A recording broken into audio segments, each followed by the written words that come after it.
computer. Okay, welcome to the Quiet Mind and Open Heart Workshop, which continues with this large crowd of Europeans and Australians. And where we left off last time, we were looking into being and not doing, and who am I? So we'll continue with that, and we'll start with a quote from the Course. The self you made is not the Son of God. Therefore, this self does not exist at all, which means everyone on this screen doesn't exist really. And anything it seems to do and think means nothing. It's neither bad nor good. It's unreal and nothing more than that. So that's what the Course in Miracles thinks about us and our bodies and our separate selves. In the Course, it refers to the body as the hero of the dream, that we're still in a dream and the body's the hero. Elsewhere in the Course, it says, if you think you're a body, you're insane. So all of us don't exist and we're mad. So I think you're all following me so far. Good. No one switched off. That's good news. The dreaming of the world takes many forms. This is from the textbook. Because the body seeks in many ways to prove it is autonomous and real. It puts things on itself that it has bought with little metal discs or paper strips, money. The world proclaims as valuable and real. It works to get them, doing senseless things. That's the description of our jobs, by the way. And tosses them away for senseless things it does not need. That's what we buy in our shops. And doesn't even want. So that's the summary of our life so far in separation. So what's being inferred really is we're a bundle of memories and habits and conditions if we're forgotten that we're the Holy Son and Daughter of God. We're just products of our family and our religion, our race and our country. The teacher I had for many years, Krishnamurti, said, many people are happy to die for a bit of colored rag you'll call a flag. That's the depths of insanity here. And in the books I used to enjoy reading by Don Juan, he said once, one day I discovered I didn't need a personal history. So like I dropped it. So we all walk around with personal histories as well. To which Byron Katie once said, who would you be without your story? So these quotes are things that are describing who we think we are, which moves us away from being into quite a lot of doing. And when we think about our personal history, we tend to renew it every day. We tell stories to people about who we are. Most people, when you ask them who they are, they start telling you about their job or perhaps how many children they've got or where they were born. It's funny when I come to Australia and they say, oh, so you're an Australian now, Michael, or worse, you're a Queenslander. There's competition sometimes between the states. But none of it makes any sense. So if we could drop our stories, we wouldn't have to fit into them, nor would we get upset or insulted. Some of the Aussies still call me a pommy. It seems important to them. One of my teachers, Nisargadatta, said something very powerful once. When I look within, I see that I'm nothing, and that's wisdom. When I look without, I see that I'm everything, and that is love. Between these two, my life turns. There is a nobody who sees their everybody, all at the same time. And teacher, yeah, question? Anandamaya Ma, sort of a saint from the East. So long as the sense of me and mine remains, there is bound to be sorrow and want in the life of the individual. I've been busily consuming the Way of Mastery audios that I made. There's about 6 books, and 5 of them, there are chapters on the YouTube, which I've weaved together. This constant message, you know, you're not who you think you are, you're the Christ. And you could actually walk around imagining you are the Christ. And in the Course in Miracles, there's about a dozen affirmations that say, no, I'm not a body, I'm free, I'm still as God created me. I am the Holy Son of God himself. And an affirmation really is a short positive statement that you don't believe it. I am the Christ. Not many people believe that. But it starts to make inroads into the ego that says, I'm a body and I'm miserable and I'm a sinner.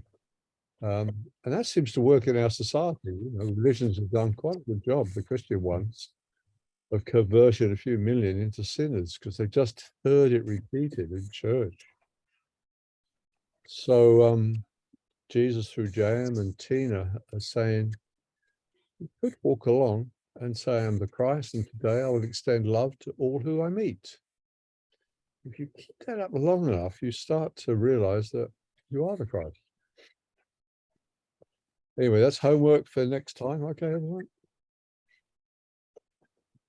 everyone. That same teacher in Andamaya Ma described a great void, a very full emptiness behind everything that exists. Everything comes out of it. You can't describe the void, but everything comes from love, comes from it. The mother of all things. And when you start losing your sense of self and identity, that can start to flash up and can be a little disturbing. But it's also very peaceful. I'm trying to think what Adyashanti called it. It's he says like a very pregnant nothing, where it's full of everything and everything comes out of it. But you can't name it. Interestingly enough, Kenneth Wapnick, who was very close to Helen Schuckman, personally witnessed Helen going about 8 times into that void. He said she would sort of disappear so much that the only thing that Helen could hear was the voice of God. And it's like she became a priestess when she was in that state. And then she would come out of it and wonder what the hell had gone on. But it was a state that she had some experience of. And that's when all this identity of who we think we are just is completely blown apart.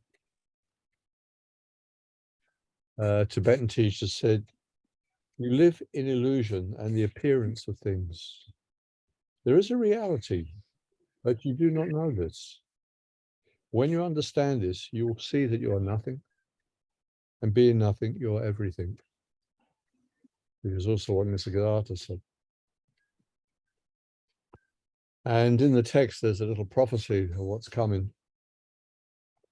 There will come a time when images have all gone by, and you will see you know not what you are. It is to this unsealed and open mind that truth returns, unhindered and unbound. Where concepts of the self have been laid by, is truth revealed exactly as it is. So once we finally empty ourselves of, I'm a teacher, I'm a student, I'm a mother, I'm a girl, I'm a man, then at last there's a space for the truth to come in.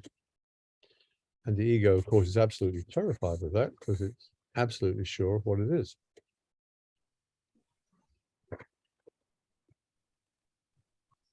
And another one of my teachers, you cannot live without dying. You cannot live if you do not die psychologically every minute to who you think you are.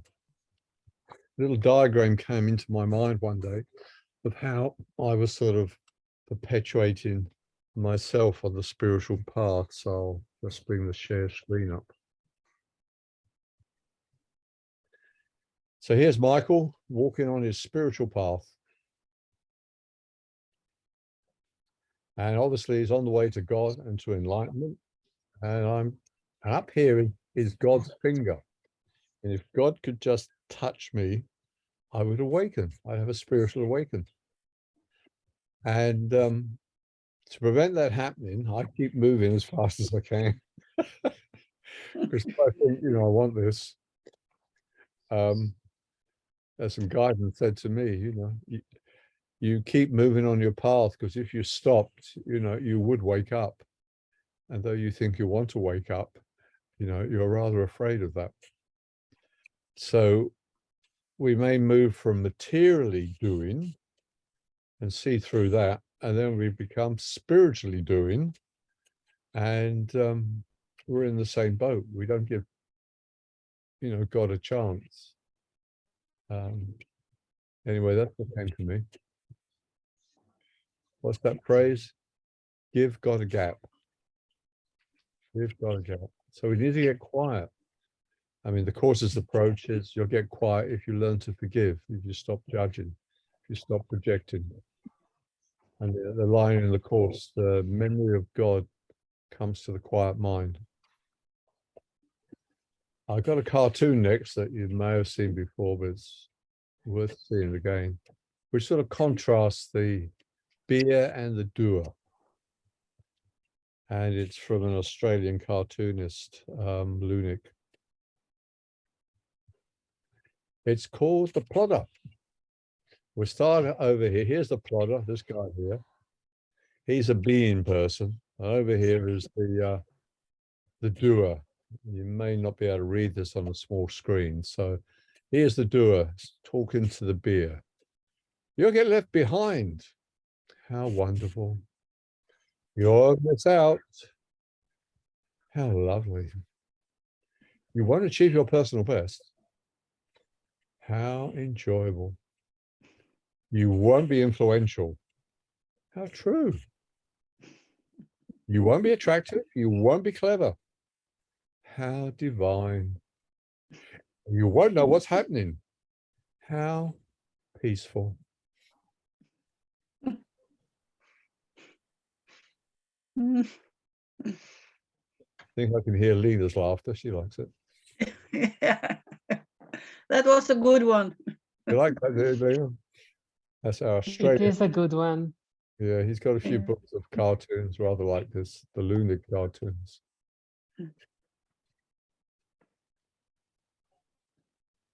Actually, I've got a few more on here of Lunick. Let me just see if I can bring up Lunick quickly. If I can't bring up Lunick, I won't keep you. Okay.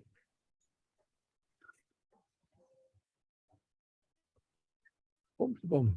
Let's look up my cartoons.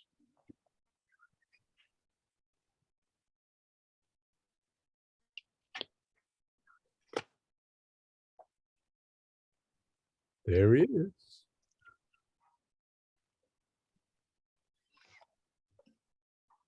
Let's see if I can find us a good one. So we started with this one. Now the next one's rather poignant. I'll read it out. Here's the angel on the shed. An angel came and landed on the shed. The little shed wherein my life is kept. There's more to life than this, the angel said. We looked into each other's eyes and wept. I hurried back inside and shut the door. And all surrounded by the life I love, I lay there weeping on the concrete floor and heard the angel weeping up above. Mm. Mm. Powerful, huh? Yeah. Mm. God help us to live slowly, to move simply, to look softly, to allow emptiness, to let the heart create for us. Amen. Well, that was a good one for being and doing.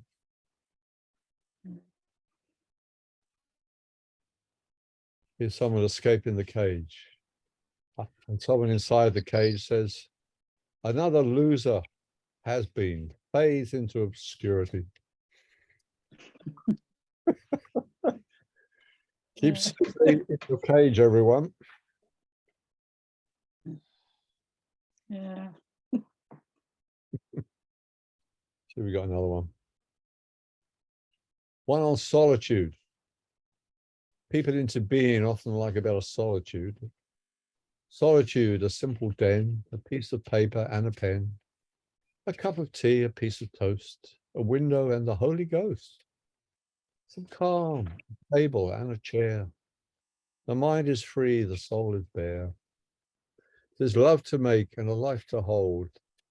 The ancient tiny thread of gold that runs through all the joy and gloom is found inside this little room. Mm. There might be one more. I don't know if it's suitable. No, that one isn't. It's a lot to say as well. So you can always look up Luna. It's a very frantic mind. So Yeah. I've been saying a bit. Anyone want to share before I go on? Yeah. Yeah. Very nice. Very, Right. very nice pictures. And yeah, says a lot. I was wondering, you talk about how to get rid of your personal history. Ah, yes. And yeah, and how to do that. Oh, it's simple, Lena. It's a story that we Yes. tell people all the time. So what Yeah, there was, stop telling your story. stop telling your story. Yes. People want to know about your And story. You say, well, you can make it yeah, very short. I'm not quite sure how you can make it very short without insulting them. Nothing to share today. yeah, For yeah. some people, they are totally their story. There's some people like when I lived. Oh yes, when I lived at Findhorn, I was in the large hotel we bought, and I had a busy life. And I'd come down the stairs to get to breakfast, and of course everyone knew me. And they say, "Oh, how are you, Michael?" I say, "Fine." I say, "Oh, how are you?" And then it would begin. The story would start. It might be the story of the last few days, or perhaps it reminded that person of a story in their early life. I could be there for 10 minutes. Sometimes I'd lose my breakfast. And so I'd come down and they say, "Hi, Mike, how are you?" I said, "I'm fine." And I just walk on. I wouldn't ask them how they were, unless I knew it was someone who's going to be sincere and it's meaningful. I wanted no more stories. I wanted breakfast. I know I'm a terrible man, but that's the way I got breakfast. Yeah. Anyone Yeah. else? I have the same experience from the office. Ah,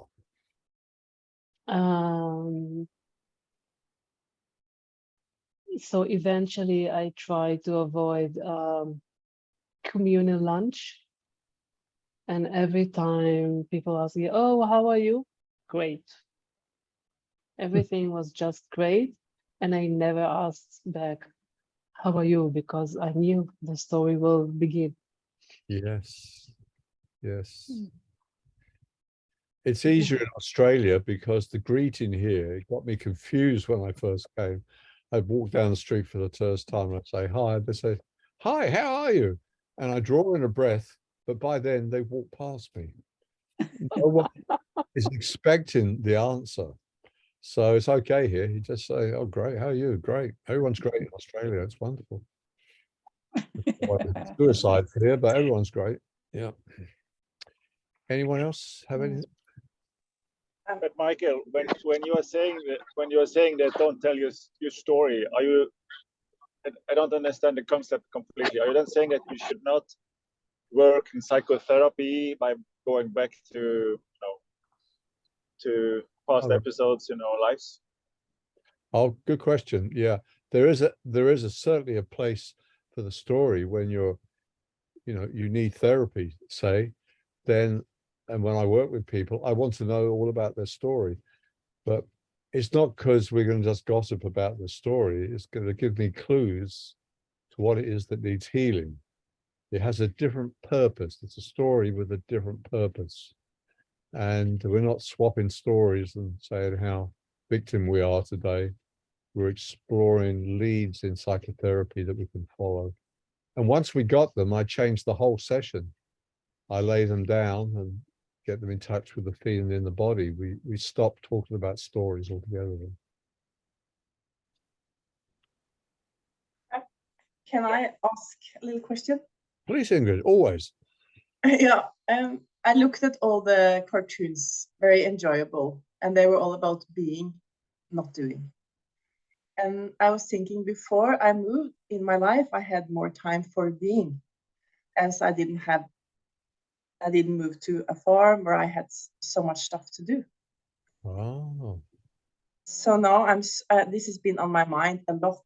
I'm feeling like, what have I done? I've been going about my story. What have I done? Walking and around with so much stuff to do, you know? And I'm thinking, oh my God, I'm just so stupid. How did I end up here? It's a little bit fun and very challenging. And then shouldn't I be studying, meditating more, studying more? And then at the same time, another voice says like, okay, are we not supposed to eat clean food, be able to maintain our autonomy in the new times? Then we cannot just sit around, meditate all day, you know? There have to be things you have to get things done and have, yeah. okay. If you want to be free in the new world, you cannot just sit around, because then you will get into a system and then you will be pretty fucked up. Well, what you're saying here is interesting, and many people would say it, that to be, you have to sit down and do nothing. But that's not what they mean here. If I take my teacher like Kenneth Wapnick, he was busy from 5 in the morning to 12 at night. But I felt he was doing it from being. So what they say is that the action comes from being. So you could have all these jobs on the farm, but everyone is done from being. And they say if people wake up and move into being, most of them get much busier than before, because there's this guidance moving through them, and it turns into action, like Kenneth Wapnick. So as you approach a task, you know, a doing person runs into the task and, do I have enough time? And, oh God, there's another task waiting and I better hurry up. But a being person may approach the farm, the cow, whatever, and just stand in front of the haystack or stand in front of the cow. And then it might go over to the cow, instead of milking it, it strokes it to begin with, because that feels right. And then, oh, now I sit down and take the milk. Oh, that's enough. I'll walk over there. Now that's much harder than being at home without all these doings, and you've got plenty of time to move slowly. But if you master being in a busy place, you become a master. Yeah, that's exactly the card. I picked the card yesterday.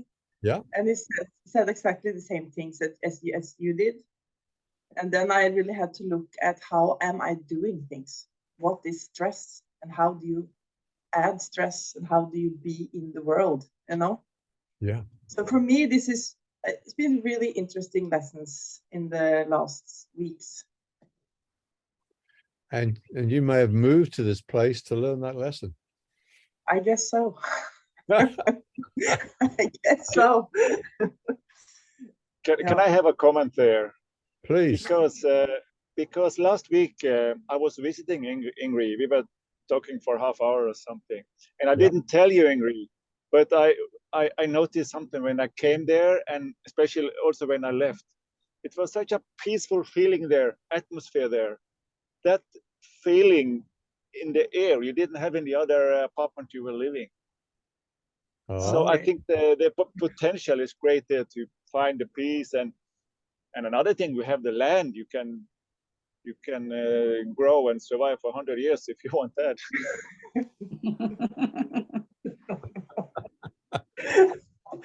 Oh, that's cool. So that's what you pick, Iris. Yes, I remember one time Jesus through Tina said, you can meditate while washing the dishes.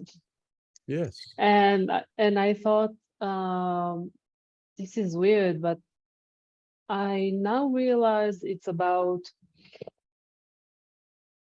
being present with what we do. So, and for me, is not doing two things at once, because this is what I do for a living. So I wash the dishes, but I'm mindful with washing the dishes, and I'm not doing anything else. Or if I'm cleaning the house or watering the plants on the balcony or things like that. So do one thing at a time and concentrate on what I'm doing. This is what I'm practicing, because I can't meditate all day. Mm. And if I just take a break and lie down and say, okay, I'm meditating, I'm sleeping. So I'm not really present. So I'm trying to take advantage of little things I do and really concentrate only on one of them. And I found out that even if I'm doing work on my computer and I'm totally focused on one task without jumping from task to task, I feel the energy in my body. I feel my body I feel like the energy is concentrated in one thing, and that's a good feeling. Yeah. Yeah. You remind me that I'm retired and my life is much slower. And I tend to do one thing at a time. But lately, if I don't, the feedback is almost violent in small things. If I suddenly start to rush at the kitchen sink, just a little bit rushed, over goes a cup, something drops on the floor and may smash. And last year, I wanted to get to the post office quickly. There was no real reason to be quick. But I raced up to the post office, and there wasn't such a good place to park. But I raced into the by the side of the street. There was a car in front, and I got out and I shot across, and then I heard bang, and the car in front had reversed straight into my stationary car. He said he hadn't seen it. And there's all the repairs and all of this, and I thought, look at that. The feedback is getting a bit strong, be in the moment, be centered, yeah. Good one. Yeah, it's like a lot of job posting I see, when they describe the attributes they look in a new person, they always say, person that can do two things, a few things at once. So what a wonderful planet. there's a term for this, which I can't remember now. Multitasking. Multitasking. That's a terrible word. Multitasking. Needs to be erased. If I do try to multitask now, I feel like I'm being, I don't know the term, scattered. Like it's falling apart. It's like I'm in the world and it's kind of falling apart. I'm not, and I get so stressed that I almost like want to sit down and just cry. Oh. Yeah. I know the feeling. Okay. Yeah.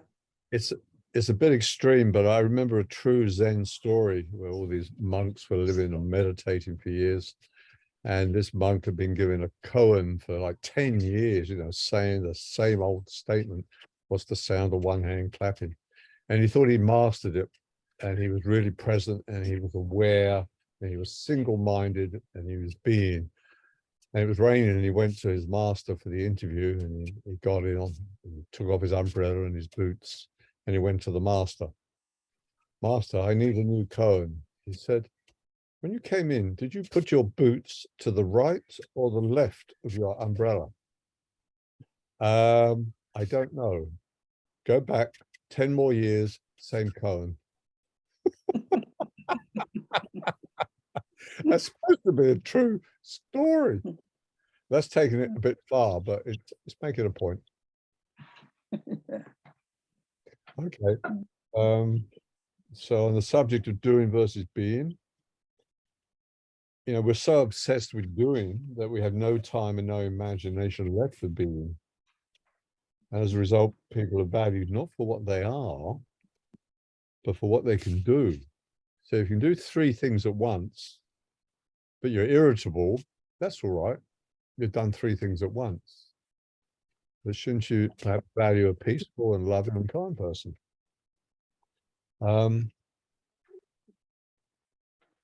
There's a quote here that reminds me of my time at Findhorn. We were very busy spiritual doers. And we were always saving the world, or some of us were. I noticed we often didn't have time for our children because we had to save the world and running between meetings. And Thomas Merton, that Trappist monk who also was involved in the New Age a bit, he had an observation which I thought was wonderful. To allow oneself to be carried away by a multitude of conflicting concerns, to surrender to too many demands, to commit to too many projects, to want to help everyone in everything, is itself to succumb to the violence of our times. Wow, that should stop some of us at Findhorn in their tracks. And in the Tao Te Ching, it says, in the pursuit of knowledge, every day something is added. In the pursuit of the Tao, the way, every day something is dropped.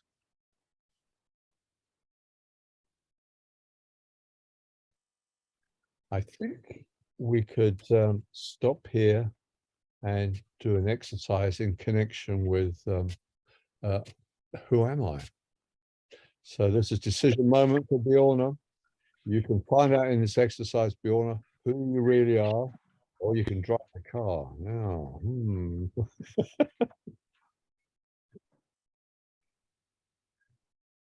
I've got a thumbs up. It could be stopping. It depends how I set up the breakout rooms. So I think thumbs up means Bjorna's stopping. Yeah, it's definitely stopping. Right. So that makes us 1, 2, 3, 4, 5, 6. I'll have to join to make an even number. We're going to breakout rooms with very simple instructions, and I'll tell you them, but I'll put them on the chat. I don't know if I've got them here at the moment. I'll just stuck up my email address. That's not going to help many people. I'll just go and get the instructions. There they are. Okay, here's the instructions. Isn't technology wonderful? So this is the who am exercise. So you're going to pair up as usual. You're going to have A and B. And A is going to ask B for 5 minutes, who are you without your past or your imagined future? Kookaburras are joining in here. I don't know if you can hear them. B's task is to listen without saying a word. But when B stops replying, B might say, you know, well, I'm a man. And then B just says, who are you without your past or imagined future? Oh, well, I'm a future, I suppose. Who are you? So you just carry on driving your partner mad for 5 minutes. And it's important not to choose the spiritually correct answer, like, I am love, I am an eternal spirit. If you knew all that, you wouldn't be on this workshop, okay? So just be honest, you know. And it looks like Bjorna stopped. Are you stopped now, Bjorna? You're safe? Great. And I hope you can see the things on the chat, but it's just simply ask the question, listen to the answer. A, you're the timekeeper at 5 minutes, you switch around and you have your 10-minute signal. Any questions? You could go completely into the unknown here. Any questions about the exercise? Let's get the rooms going. And what I'll do is You I'll repeat the who are you without your future or your past? That's the question you repeat. That's it. Who are you without your past or imagined future? You let those go. They're completely gone. And for some reason, I think my screen must be too small. I've lost the breakout room, so I'll just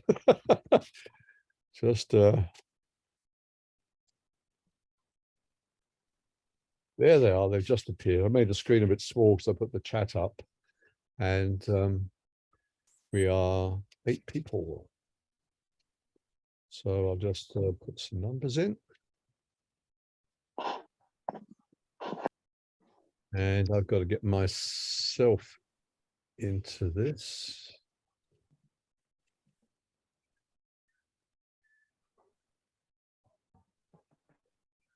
I have to just juggle a bit a minute here.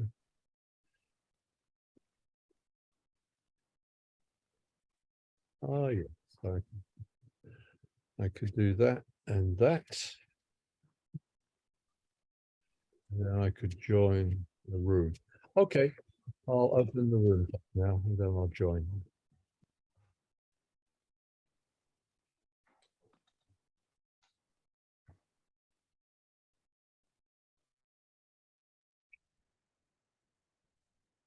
I'll just stop the recording. I did. Oh, I missed the recording. I don't want to miss this. that's Carry on. okay. Yeah. So I use attributes like that. I'm a woman, I'm a seeker, I'm interested in spirituality, but without saying I'm spiritual. I'm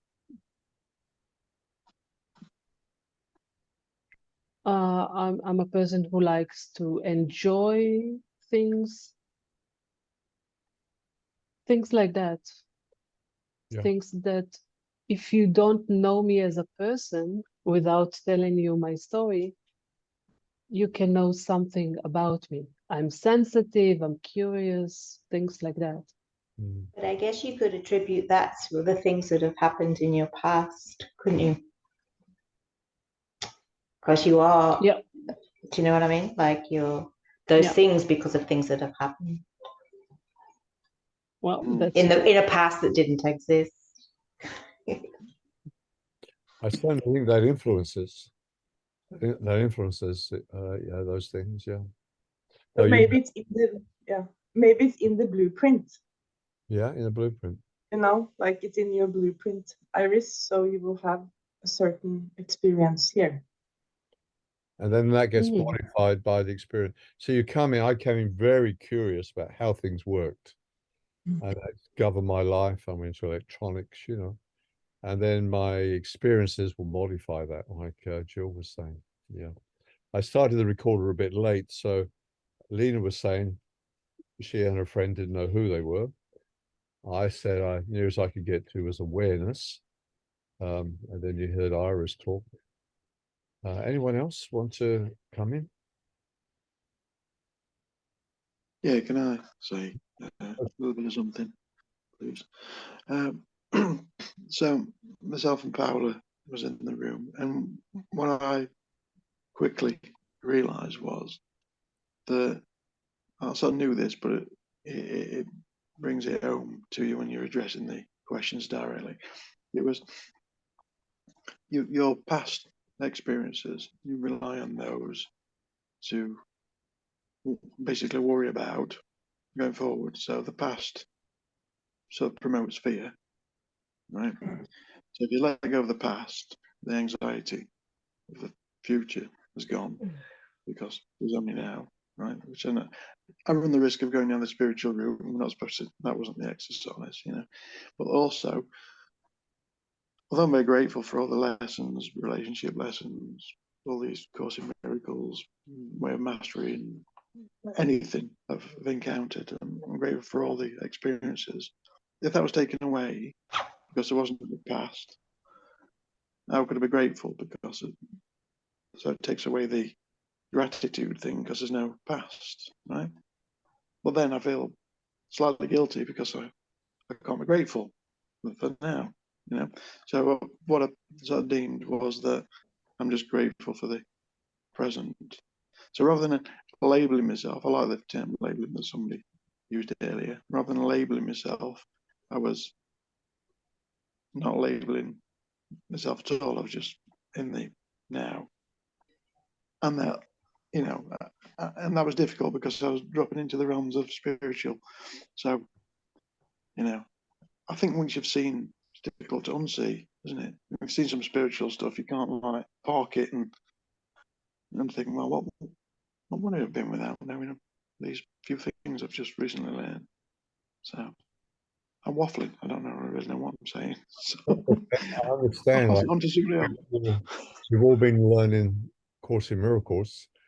It's whether we identify and say, I am a Course in Miracles student. Then we're back to labels, and someone might say, well, you don't know it very well, do you? And then you get upset because you thought you did know it well.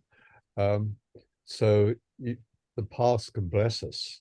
It's just we're saying in this exercise, do we identify with it? I am a Course in Miracles teacher. And someone says, well, you're not very good one, are you? And then we have the problem, you see. And I was saying to Ingrid, you know, that is a function I have for very little of my life. You know, an hour or two, 2 or 3 hours a month, I have a function as a teacher.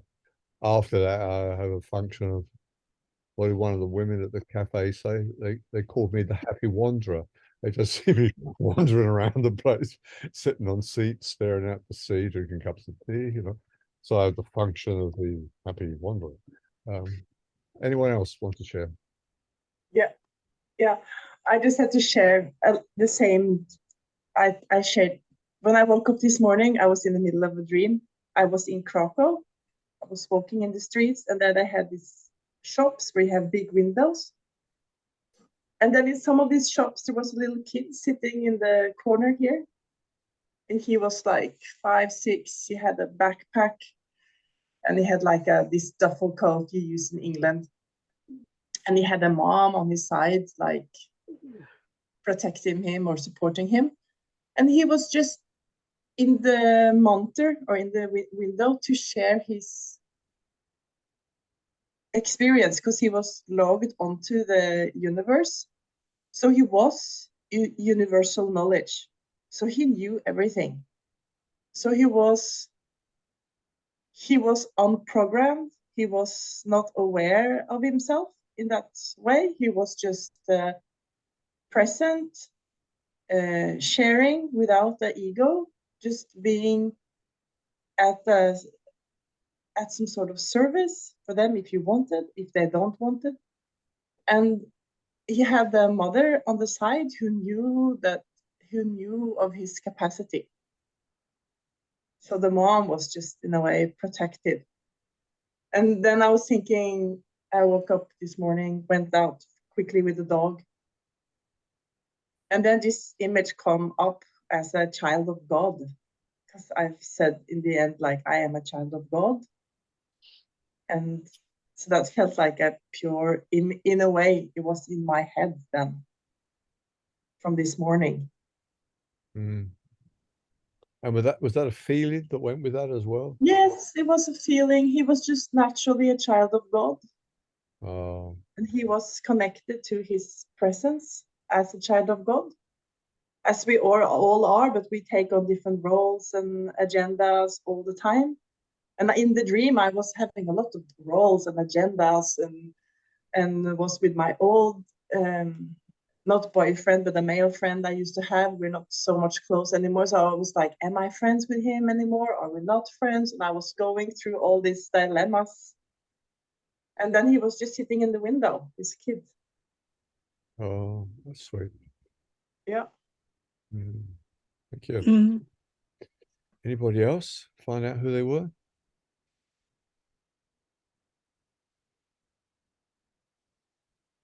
I just felt much lighter without past or imagine the future. The sensation was to feel much lighter. Yeah. Oh, that's wonderful, Paul. Because we're light, I think, because we let so many things go. All these things we define ourselves with, you know. And that also would be things like I'm stupid or I'm intelligent, I'm beautiful or I'm ugly, you know. It's again more labeled. Yeah. Jill, are you still defined as irritable or has something else happened? I'm not irritable now, but I will be. That's the future. Jill, you can foresee the future. It's amazing.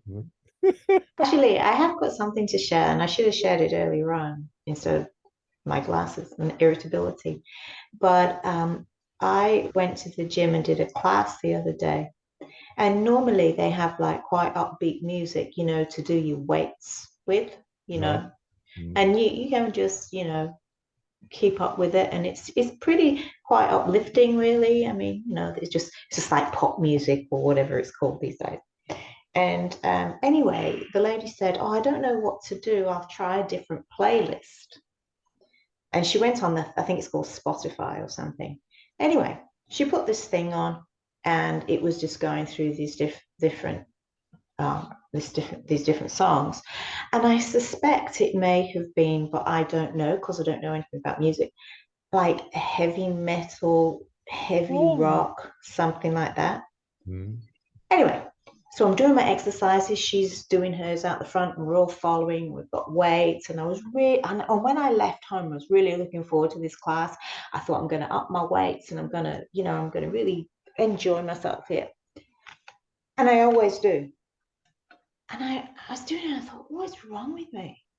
There's something wrong with me, and I could feel this thing going on in my head, and I wanted to run away. I just like, what am I going to do? I can't, what's wrong?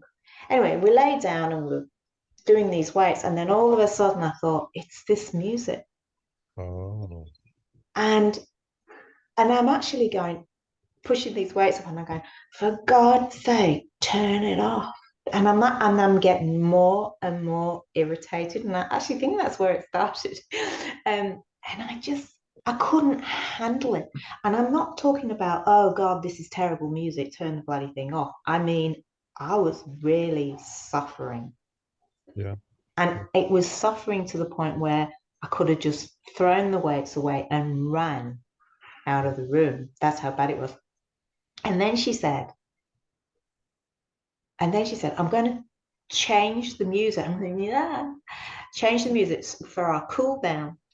But what she did, she changed it to something, and I know they were talking about God and Jesus, but it was that maudlin, and one of the lines was, there was nobody there to sing at his funeral, and I'm like, oh, for Christ's sake. I was like, oh, for God's sake, give me a break. And I was like, bad.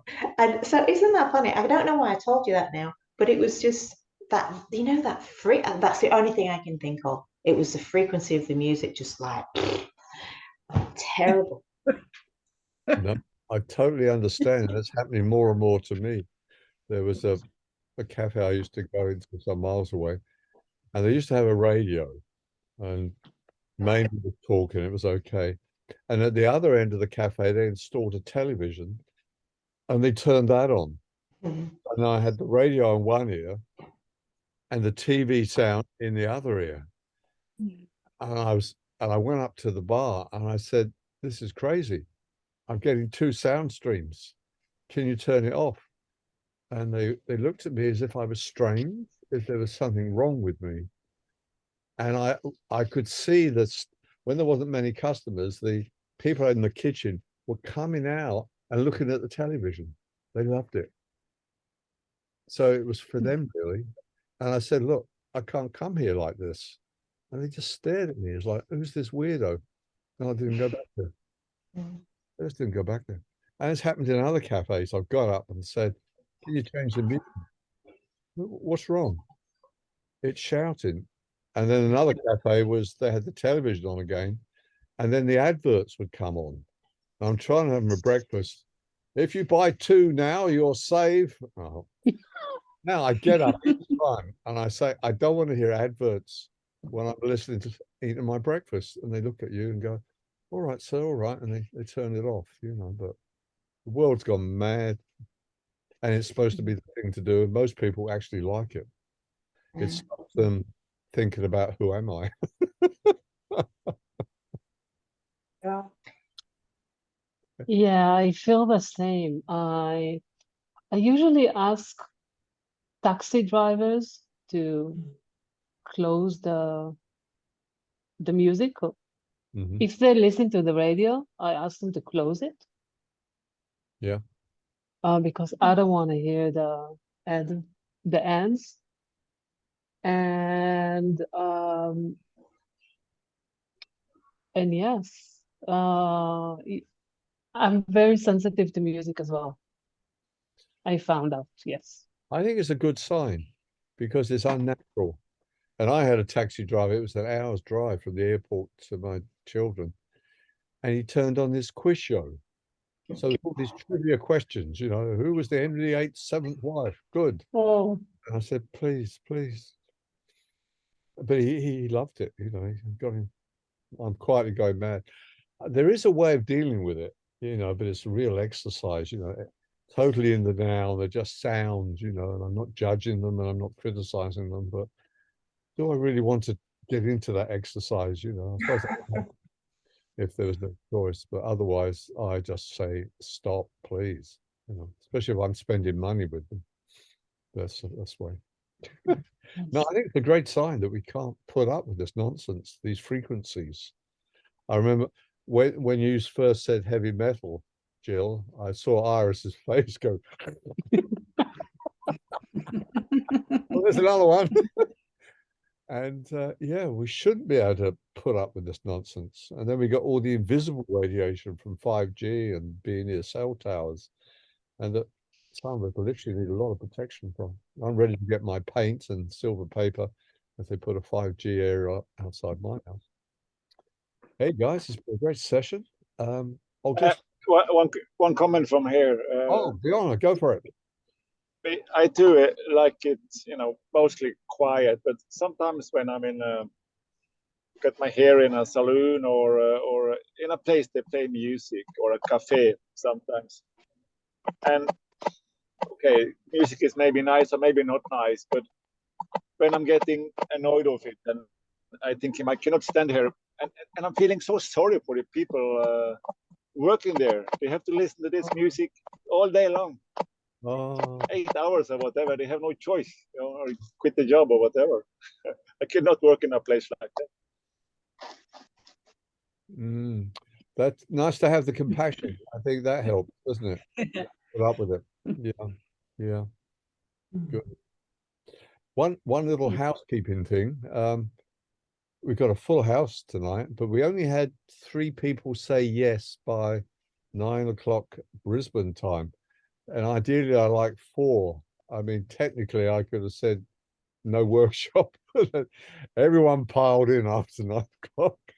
So it's just a plea to say, if you could let me know before 9, because it's not going to be a workshop. I can do something else with my Sunday, you see. So just a little nag.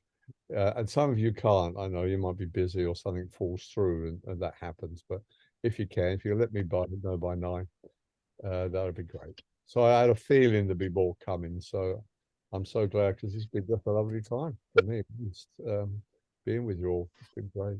Been great. Any final prayers before we leave? Great to see you all again, I have to say. Yeah. yes. Yeah. Yes. Whoever you may be, it's been great being with you. Yes.